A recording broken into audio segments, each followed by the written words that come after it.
Hello, and welcome to the Still to be Determined podcast, the podcast that follows up on topics from the YouTube channel Undecided with Matt Farrell. I'm Sean Farrell. I'm a writer, and I'm Matt's older brother. And with me is Matt. Matt will say hello now. Hello now. Yeah. You're welcome, Sean. Yeah. Just a couple of quick reminders about ways you can support the podcast. You can, of course, subscribe. You can listen. You can share it with your friends. You can also go to stilltbd.fm, and you'll find a link there where you can throw some pennies in the jar. Any kind of support, even if it's just listening and sharing, is greatly appreciated. All of it really does help the channel. And before we get into the newest episode, I wanted to share a few thoughts about our most recent episode. The last episode we had was about EV battery recycling.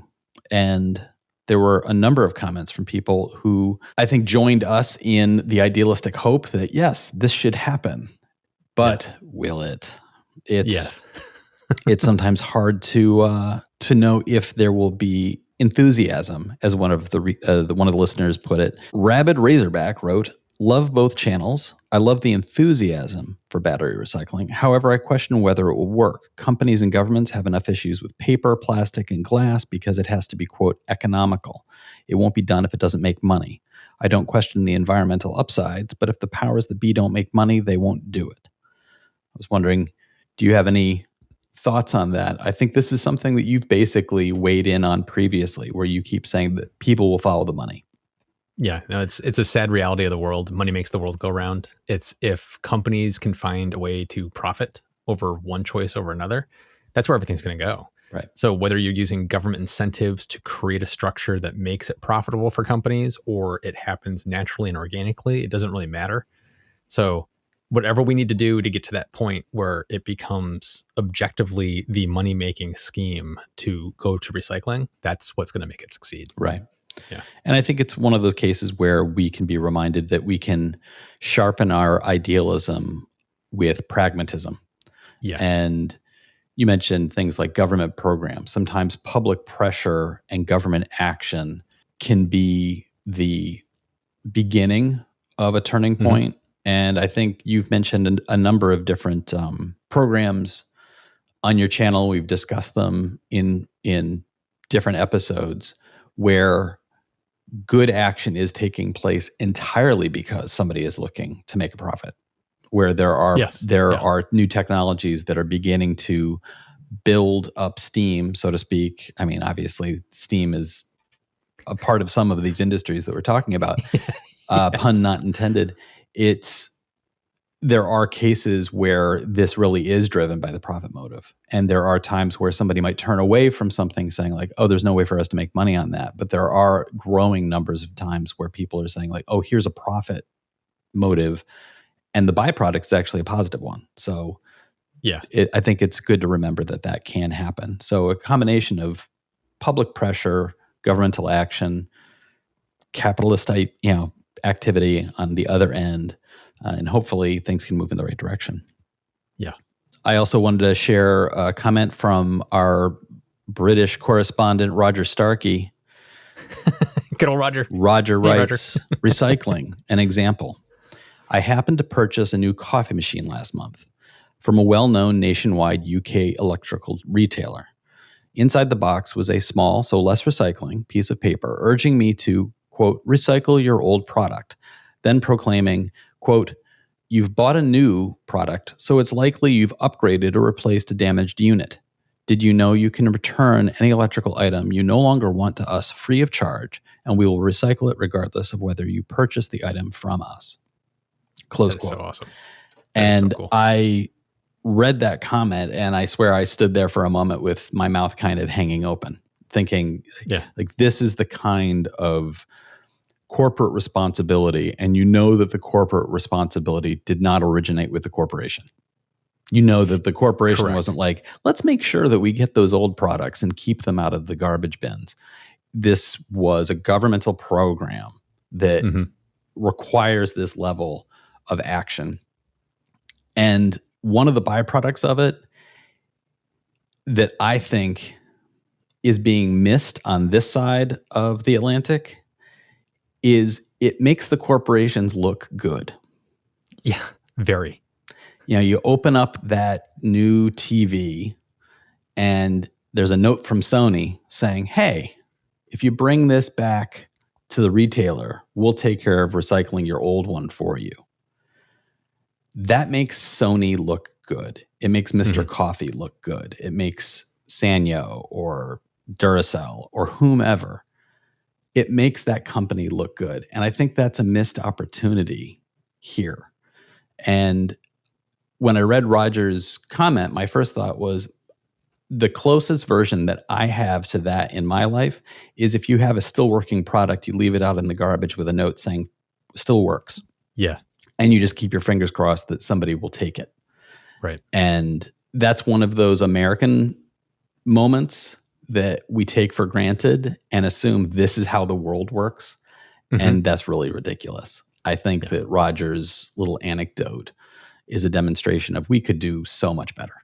Yeah. It's also a symbol to me of how the UK and the EU together, they are way ahead of like us here in the US as far as policies, where they're forcing companies to be responsible for the products they put out in the world, which means you have to be responsible for the full life cycle of this product.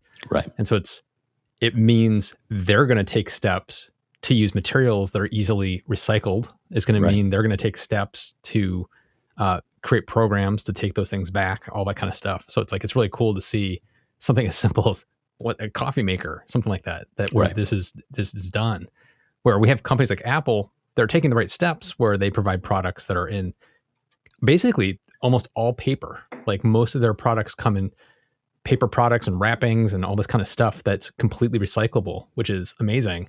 But I would love to see inside of those boxes a little note that says, you just got your new iPhone. Have an old iPhone? Make sure you recycle. Go to this website and we'll arrange it. We'll do it for you. Yeah. Right. It's like just another reminder. They do that, but I don't think they're as proactive as something like what Roger brought up. I think it's really, really cool. I hope we see more and more of that in the coming years. Yeah. Very, very, it's an awareness that I think we're lacking on this side. And unfortunately, we're one of the biggest consumers worldwide of most of these products. So we're creating the biggest part of the problem. Yeah. So on to today's episode, in which we're going to discuss Matt's most recent episode from his channel, which is titled, and I know our listeners are as excited to hear me say this phrase as I am to read it, Clean Renewable Energy from a Toilet? Question mark. Exploring water pipe turbines. This episode dropped on June 1st, 2021. So one of the things that stands out for me, Matt, is that we're already in June. Yes.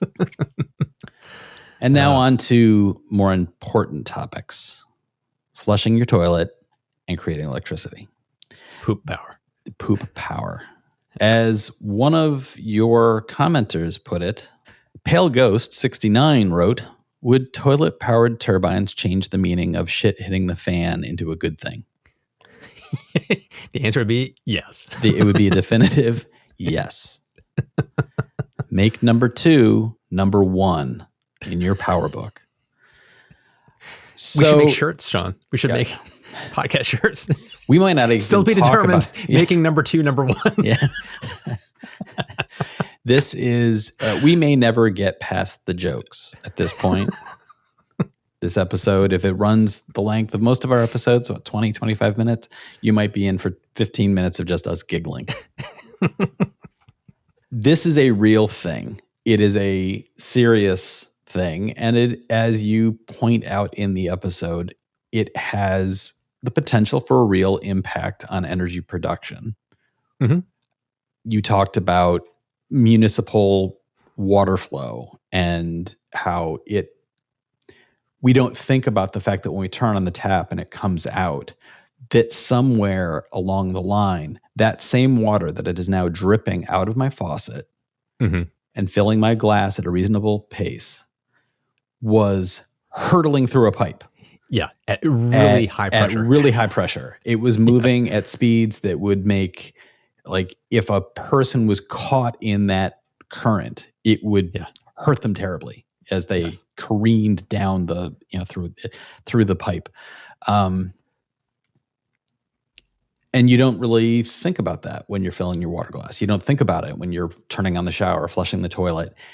And as soon as you point it out in your video, immediately the giant light bulb goes on in my head, which is there is so much kinetic energy that is just being created and then released with no thought behind what might happen with it.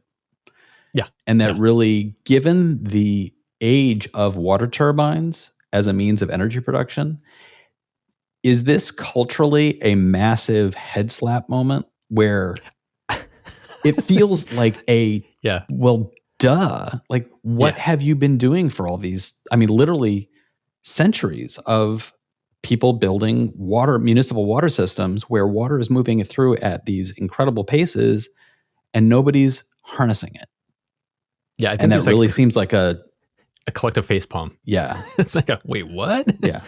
I do think that is. I looked in the research. I was looking for hints as to like why wasn't this earlier, and I couldn't find any definitive answers. I think there's a little bit of it when it comes to technology because these micro turbines, we had to figure out how to do it. So it's not like it could have been done 100 years ago, but it's like this is not rocket science, the stuff we're talking about here. It's just somebody just had to put some time and effort into figuring out how to do it. And there is a little bit of are you kidding me? Yeah. And part of a broader topic is just how much energy are we wasting across the board? Yeah. It's like I've done videos on Stirling engines, which, take waste heat and can turn it into kinetic energy, which can be used to turn a generator and make electricity. It's like how much heat is being put off in manufacturing processes that we could be capturing and turning into electricity. How much pressure, we create these PRV systems to slow that water down and reduce the pressure so that it doesn't blow our taps off the sinks. Yeah. It's like we created a system to deliberately reduce the pressure where it's like, well, if we just put that through a turbine, we could still reduce the pressure and capture that wasted energy that we're just throwing away right now. Right. It's like there's like dozens of these little things that we can do sprinkled throughout everything that we do in our daily, civilized lives that we live now, where we could recoup a lot of energy that could then pay itself off. Like I have solar panels, which generate not power for my neighborhood, but enough for me to kind of feel a difference. Right. And it's like if a municipal water system can generate enough electricity to offset their energy use, it's like just think about all the different systems that might be able to recover what they're doing. And more recently, just to throw another thing out, a viewer sent me a news article of a company that has created radiators for your homes and businesses that are essentially computers. And it's part of a cloud computing system so that you set your time, I want 74 degrees. And when the heat comes on, basically the system starts processing whatever cloud computing stuff needs to be done. So it's the computing that's creating the heat. The heat sink is then radiating the heat into the room. And you want to know how much it costs you as the person with this in your house? Nothing. Because the company charges the person that's doing that needs the computing. Like a company says, we need X amounts of, teraflops of things to process this information, and they pay a fee for it, and that's paying for your heat. So you get free heat in your home because this is processing that had to be done by a company X anyway. But we're using the heat to heat your home. It's like there's so many of these like little things. So because people want to find bitcoins, they're heating homes in. That's bingo. I think I need to lie down. It's insane. Yeah. It's just like it's like opening Pandora's box. The more I open this up and look into this, it's like this water system stuff I looked into is just like the tip of the iceberg of the stuff I've been finding as I've been looking into this. It's really cool stuff. Yeah, there's a comment from Frankie Ali who wrote, I could see tall office buildings and apartment buildings hooking the low flow turbines up to their gray water systems to offset the cost of building operations, especially buildings that want the LEED certification. The LEED certification is one of the certification processes to demonstrate that a building is a green building. It's a measurement of its overall impact, a measure of its carbon footprint, essentially. Yes. And the goal being that office buildings, apartment buildings, large structures in cities get the LEED certification to demonstrate that they are close to, if not at zero. And I wondered, is there an isolated measurement of this kind of energy production? Are different energy productions in the LEED certification separate, or is it an overall just a large mass number of energy intake versus energy output? I'd have to look at that specifically, but I don't think it's specific for the kind that you're doing. I think it's more of a collective assessment as to what you're doing, like what your impact is. So I don't think it would care if you're doing a combination between solar and this, or just solar, or just this. It's like, it's more of a, well, what's the whole energy production you're getting and how is it offsetting your overall use? Right. I think that's more what the LEEDs is doing. One of the things that you talked about in your video was this versus solar and wind. This is a 24-hour, 7 days a week process where there is water flowing through these pipes. Like I think about here in New York City, the aqueduct that brings New York City's water from upstate New York is one of the largest and oldest in the United States, and it's what gives New York City what is arguably spring water coming out of our faucets. And the amount of energy that could be harnessed from something like that, it is a massive just downhill aqueduct that if it was retrofitted with turbines along it would run 24 hours a day. Exactly. So I wondered two things. You give a lot of numbers about energy production, the numbers that the amount of energy that these different systems create. And there's the ones that are the larger scale, and then there's the micro scale. You talk about things like the ones that could effectively be fitted onto a toilet are the micro ones. And then the larger scale ones are the ones that might be put in parallel to the city's water system. And I did understand the logic behind parallel systems there. Sometimes parallel redundancy is not something you would necessarily want. I think for repair and for maintenance, parallel makes a lot of sense. It does. So my question was, you give a lot of these numbers in isolation for this type of system. I wondered how it compared to the other options like solar and wind in two ways. How does it compare in a one-to-one energy production? And how would it compare as an average of what solar does in a 24-hour cycle? Because energy production at night, it would be non-existent for a solar, or for wind overall. Like, is this a lower level of energy, but it's more consistent? Yes. Or is it closer to matching and being just more consistent overall? It's a lower amount of energy because there's less of it. There's more wind potential. There's more solar potential in different countries and states around the world.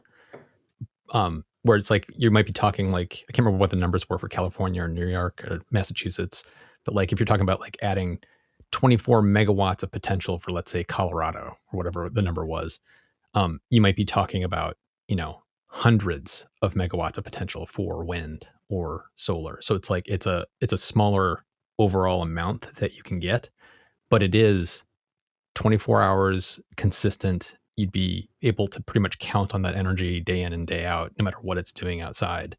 So there's kind of pros and cons. There's not like one system's going to be better than another system. It's more of I always say this again and again. It's like, it's a mix of what you're doing. It's like, you'd still want to be building out solar because it's actually probably going to be slightly cheaper than this.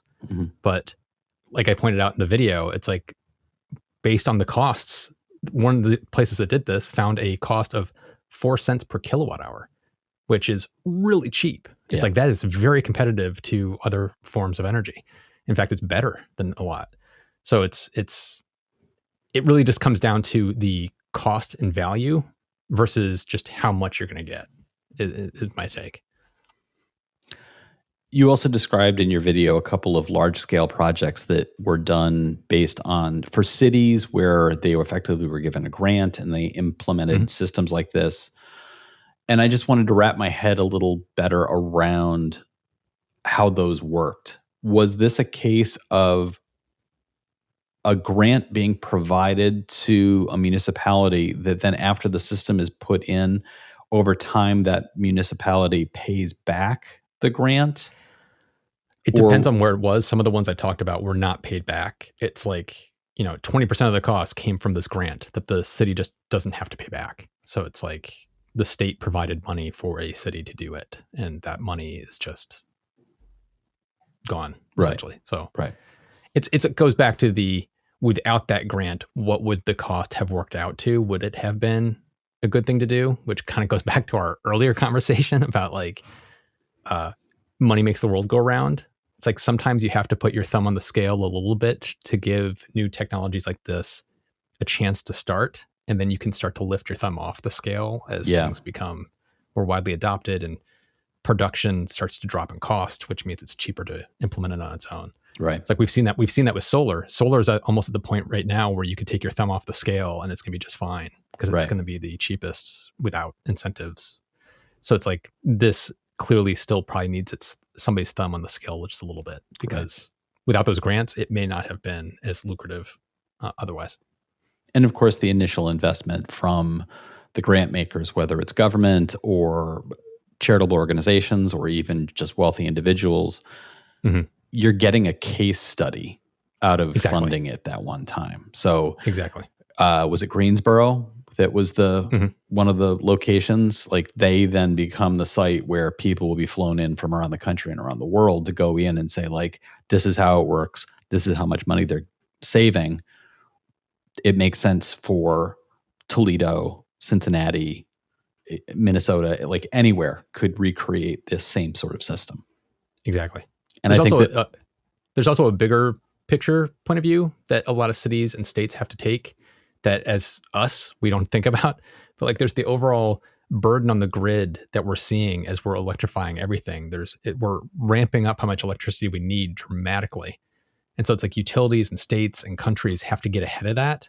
Right. And so even though the numbers may be tight in some cases to make it a case for this, it's like you want to try to cut back your energy use wherever you can. And it's like putting a system like this in makes the water system self-sufficient. So now that burden is now off the grid, which gives you more headroom for everybody else on the grid. So it's like there's reasons why you'd want to do this beyond just pure how many dollars are we going to get out of this? It's like even if it's break even, it might make sense. So it depends. And one of the things we talked about previously in other episodes is how geography dictates so much of what can be done. Certain parts of the country, solar is going to be more efficient than in other parts, or wind power is going to work in some areas better than in others. This really seems like one that could, across the board, be implanted into any city, anywhere in the country, anywhere in the world. There is water flowing through pipes. And there is a water system that is increasing energy in that pipe and decreasing energy in that pipe. And this could be utilized across the board. And I like the demonstrations of some of them being the micro scale that is just so small that it's literally like we wanted to have a meter in here to read water flow. And the best way to power that meter was to use the water flow. Yeah. Like, so in some cases, it's not putting anything into the grid, but it's not taking anything out. So it's an isolated energy production and use system. That kind of isolated circular moment could be recreated in all sorts of ways. And we see here in the city, in New York, there are things that have been put into place, which are little mini solar panels that in some cases power things like traffic cameras. Yeah. Exactly. Little things like that, where it's like, okay, we want to be able to put in traffic cameras. Traffic cameras are going to use power. How are we going to use that when it would mean we would be siphoning off of the traffic lights or the street lights? What are we going to do? Oh, little solar panels will feed enough electricity for this camera. So it's things like that become creative thinking of not thinking necessarily in the big picture, but in a device, the micro scale. I think it's really, really quite amazing. Yeah. Driving down the Mass Pike here in Massachusetts, it's like you see these emergency call boxes every once in a while down the highway, and they all have little solar panels on the top of them. It's like the beauty of that is it's probably a cell phone with a solar panel, which means they didn't have to do any expensive wiring to it. You just put the pole with the solar panel and this wireless phone, and you're good to go. I've seen that for the the caution displays as well. There will be a caution display trailer with the traffic warnings, and then atop it, you see the solar panel. So it's clearly this thing is just driving around the back of the truck. They're dropping it off. They don't have to plug it in. They don't have to worry about batteries. They don't have to do anything. It's powering itself during the day. Yep. So my last question to you is, we've talked about all these different means of energy production, large scale, small scale. If you were putting together a new home for yourself, how many of these would you try to utilize? What ones would you say, like, okay, there's a list of like 5 possible ones. I'd want to go for these 3, or I'd go for all 5. Like, what would your thinking be around that? It would depend on where you live or you're planning on building, but it's like my first thing would always be solar, because that works pretty much everywhere. I don't care where you're living. You can usually make a case for that. Depending where you are, like if you're in the center of the United States, where the wind is like crazy down to the center of the country, it's like you could look into micro turbines for your home as well. That would be something that'd be on my list. Where I live, it wouldn't make sense, because I would have to build it so high on a pole and all that kind of stuff to make it even work. It's like it wouldn't make sense for me. But it would be solar, then wind, and then maybe looking into capturing the gray water and the rainwater off of your roof and seeing if there's something that you can do with that, because they make little turbines that you can put in your downspouts. So you're not going to get a ton of energy from that if you don't get a lot of rain, but it's like, even if you get enough to charge up a little battery pack, it's like, why not? It's like, if the economics make sense. But yeah, it would just be solar and wind mainly. Mm-hmm. So our listeners should let us know what they think. What would they put into their dream house? Would you be looking at gray water systems for energy production? Would your toilet, in fact, have a USB plug so you could charge your phone while you sat there? Let us know what you think. But please don't get too graphic. You can find the contact information for us in the podcast description.